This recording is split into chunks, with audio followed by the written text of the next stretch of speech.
It was Gucci YouTube. Let's get to the point. My name is 8 Notes. I'm a mix and mastering engineer, and I made this channel to make reviews on tech stuff that I own and use, like this camera and stuff that the type of videos that I would like to watch for people like you and me.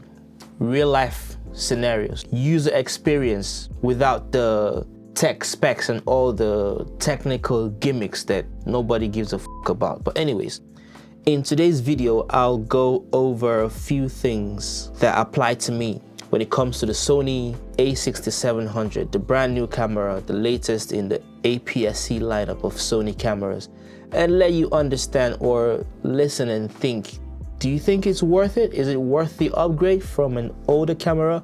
Like in my case, the A6500, because this is where I'm upgrading from. I'm upgrading from the A6500. I've had this for 2 years, served me well, wonderful camera. I'm not even gonna lie, like I only upgraded because I could afford to. Otherwise, I'll still be rocking this. No problems at all. But anyways, first thing on the list, build quality. So the difference between the A6500, is it worth upgrading if you're looking at build quality? It's pretty much the same. I take care of my stuff, I take care of my cameras. So build quality, I think it's a tie. And when it comes to the size, it's so unfortunate that I cannot show you the A6700 physically because I'm making this video on my A6700. So I only have my A6500 right here, and I'll try to make these illustrations. And I know you've seen pictures and videos of the A6700 on so many other videos, countless videos on YouTube. So this is, you know, the stuff they don't tell you. That's what I'm about to tell you. The 6700 has got a better grip. The grip, you see this grip right here? It's a little more extended. It feels better to hold. It's a little bigger. The front, this side of the camera protrudes a little more. It's kind of like somewhere in between the FX30 and the A6500. Do you get what I'm saying? The body is just slightly bigger, but not a massive change. Do I prefer the bigger body? Yes, I do. Just a little bigger. I prefer the A6700 body. I'll just call it the 6700 from now on, so I don't cut my tongue because it's going crazy. The lenses are the same. Sony E mount. If you had a Sigma lens for your 6500, the same thing would work on your 6700. You don't have to get adapters or converters. None of that. All of your old lenses will work on your new lenses. The autofocus on the new 6700 is way better than the 6500. If you had autofocus on 65 and you were okay with it, best believe. Right now I'm making this video and I can see the little dot pointing at my eye right now. So it's locked onto my face, making the focus so precise. It's got AI, tracks humans, birds, animals, planes. You've seen that on the tech specs. It's not gimmicks, for real. The AF is way better on the 6700. The 6700 has got 26 megapixels, and the 6500, this one, has got 24 megapixels. If you ask me, I'll tell you difference is negligible. It's something that you won't see except you're like zooming. Even if you're zooming in, you're not gonna see the difference in 24 and 26, trust me. So the image quality, I would say, is a tie. But maybe because of the new AF, maybe you're just having better focus, which you still get with this if you use spot focus and touch where you want to focus. Image quality, I don't think it's a massive jump. I think it's the same. I think it's cool. Video quality, the 6700 is way better than the 6500. Reasons being, it shoots 10-bit. Now, 10-bit on paper, it's a massive difference. In real life, the difference between an 8-bit camera and a 10-bit camera in real life, applications and scenarios, it's not that big of a difference. It's not something that you would see and this is a 10-bit camera, or this is an 8-bit camera. No, there are more important stuff to look at, like your lenses, the lighting that you're using. If you light your videos properly, you get wonderful results. If you've got good lenses, you get wonderful results. It's not really about the camera. It's not really about the megapixels. The camera do come in with the sensor type, and the sensor on the 6700, it's an upgrade. The video is better, but yeah, I can shoot S-Log 3 now. Before I used to shoot S-Log 2 and overexpose by 2 stops and bring it down in post. It was amazing. The videos that I made for my music channel, Mixed by 8 Notes, they still look great. But with this one, I feel more confident. I feel like I can make just a little, you know, that little 5-10% increment. Low light performance, I would say, is the same. Although the ISO on the 6700 can go lower than the 6500, but the base ISO for S-Log remains the same. You can shoot S-Log 3 on the 6500, but because it's 8-bit, it's not advised. You're not gonna get the best result. So we stick to S-Log 2. But when it comes to, and you know, when you shoot in log, there's certain ISO numbers you want to be at, 800 and what, 12.5 or 2500, I can't remember.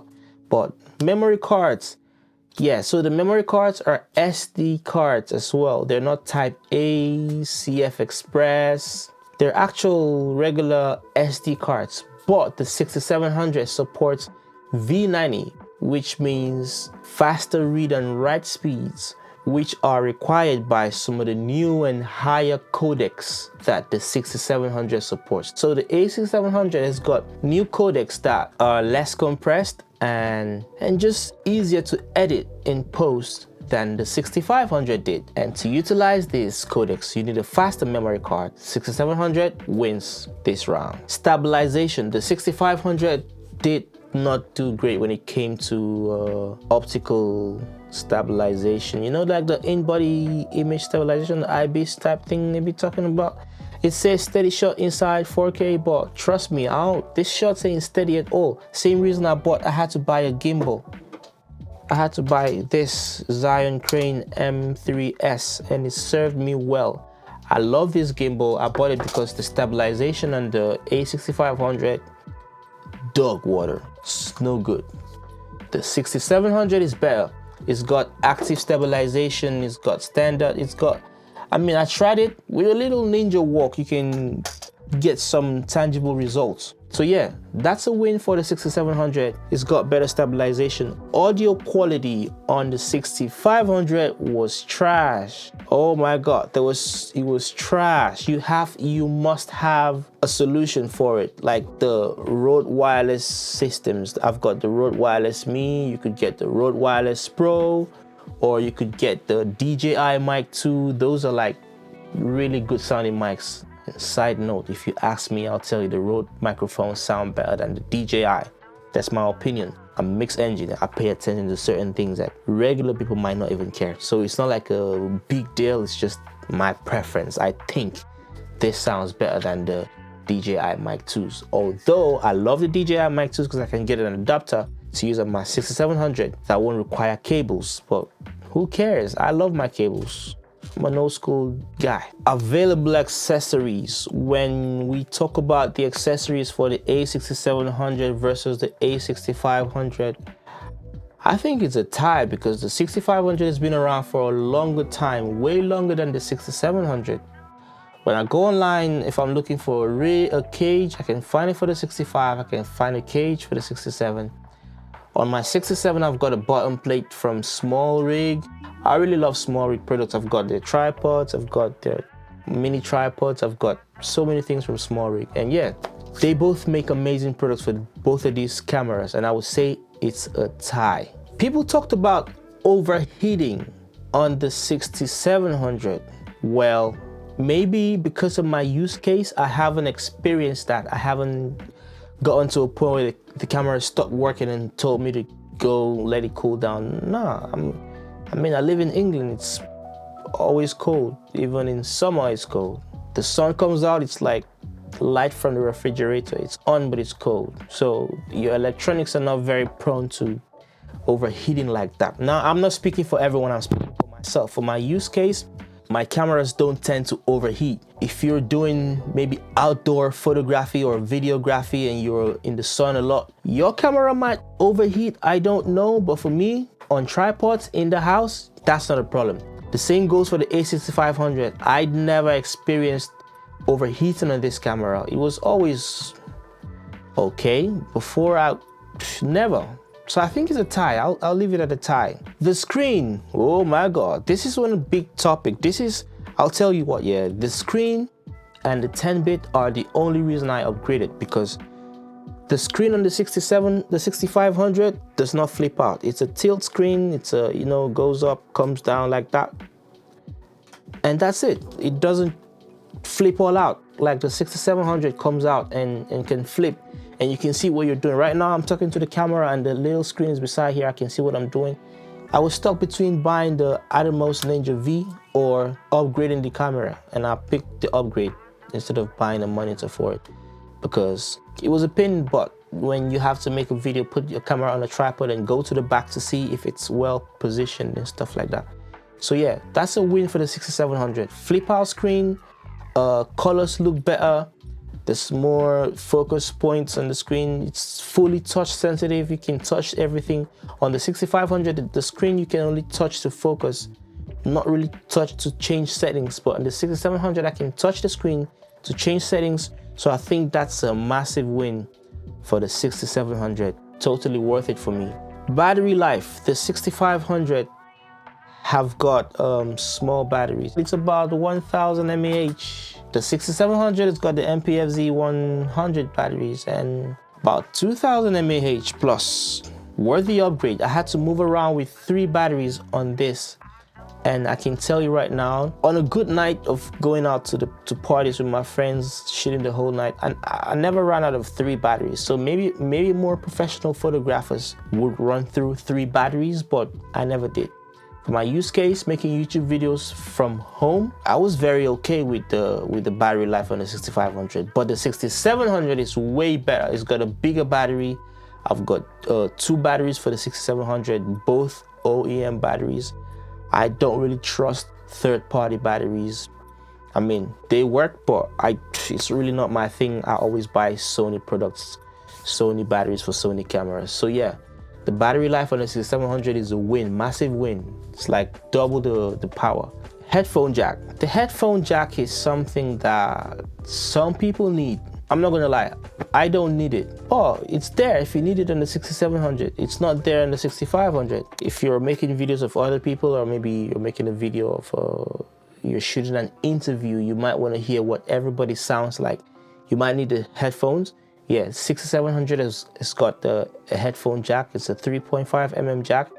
65, zilch. So that's a win for the 6700. And the ports, the 6500 has got the micro USB and the micro HDMI.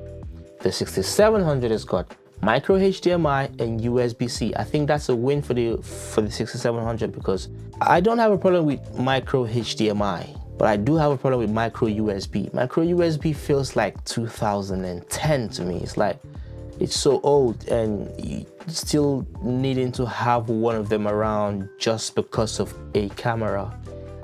I think if I could find a USB-C, if I could have a USB-C, why not?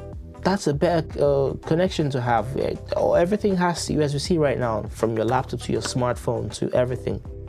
So yeah, that's a win for the 6700. It's got USB-C as opposed to micro USB 2. The mic on the 6700 sounds way better. You can make, if you don't have a microphone, an external microphone like the Rode Wireless or the DJI mic that I talked about, you can absolutely use the microphone on the 6700, and it would be better than the 6500, because I've heard the audio, it's not too bad, it's okay. Still on connectivity, I'll talk about the infrared on the 6500. So I had a remote control for the 6500, the RMT, the Sony RMT. It's IR, I have to point at the camera for it to work, versus the Bluetooth remote on the 6700. I think the 6500 had Bluetooth support, but it wasn't really working like that with the remote. Plus, it's been discontinued by Sony, so certain apps don't function as well anymore. So that's a win for the 6700. I've got these wonderful piece of remote right here that I use for my 6700. And I love it, and regardless where I put it and press the button, it fires up. So yeah, 6700 for the win. The menu system of the 6700 is way better than the 6500. The menu system on the 6500 was like the user interface of an ICU unit. So difficult to navigate, but the A6700 has got better UI, it's got a great menu system, you can understand it. Oh, it's still complicated though, but it's way better than the 6500. When it comes to the price, this is difficult to compare because this is an 8-year-old camera and this one is barely 1 year old. This was made in July and it's June right now.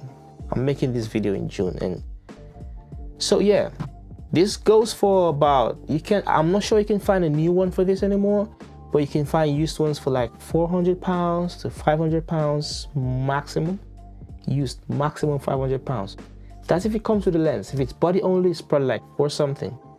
And the 6700 is so new that you might not find used offers, and when you do find it, it's not going to be less than £1,000.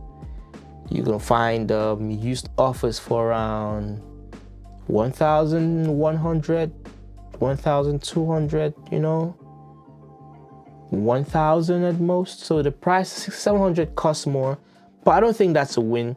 I think that's a tie. And one final reason why I think, or why you should check, is it worth the upgrade, is the 6700 will future-proof you for at least another 7 years. It just came out last year, 2023. So 24, 25, 26, 27, 28, 29. Let's say 2030. If you're patient, if you don't want to jump on the latest and greatest tech, you should be good with the 6700 for like another 7 years or another 6 years. Because this is 8 years old and I can still use it right now. What makes me think that a 10-bit camera with AI autofocus and a flip-out screen is not going to work for the next 8 to 10? Of course it will. That's what I think. That's my opinion. But anyways, those are my observations from using the A6700 for a few months, coming from the 6500. Do you still think it's worth the upgrade? If you ask me, I'll tell you, if you got the money for it, then go for it. But if you cannot afford it, just don't bother too much. You can make all the greatest content you can think of with this camera, or with the A6300, or even the A6000, because it's not all about, at the end of the day, all of these 10-bit, 8-bit conversation is just, like I keep calling it, technical jargons. Yes, it makes a difference, it makes sense. I love upgrades, but when you get the end product, an old camera in the hands of a good photographer or videographer is way better than a new camera in the hands of a noob. Trust me. It all comes down to our smartphones, and we don't see more than 1080 ppi. So if you're trying to invest in a 4K camera, a 6K camera, if you can afford it, go for it. But if you cannot afford it and you got a 4K camera only, or a 1080 camera, just go ahead and start shooting. Just make your content, let it pay for itself. The money will come. You know, you will save up, whatever the case may be. Don't chase the latest and greatest. That's what social media is all about. That's what YouTube is all about. They try to tell us, oh, this camera is great, it's amazing, da, da, da, da, da, da. Don't buy into the hype. The hype around the 6700 is worth it. Yes, I can tell you it's worth it. It's worth the hype, considering where we're coming from and the technology surrounding cameras right now. For this price point, it's amazing. If you can upgrade, do it. If you can't, don't do it. That's the end of my video. If you liked it, leave a comment, ask me questions, tell me what I did wrong, tell me what I did right, what you agree, what you disagree. Subscribe to this channel. I always make tech videos talking about random tech things that I own that you might benefit from. The kind of videos that I would like to watch is what I make. So yeah, thanks for watching. I appreciate your time so much. Have a wonderful time and stay creative. Peace.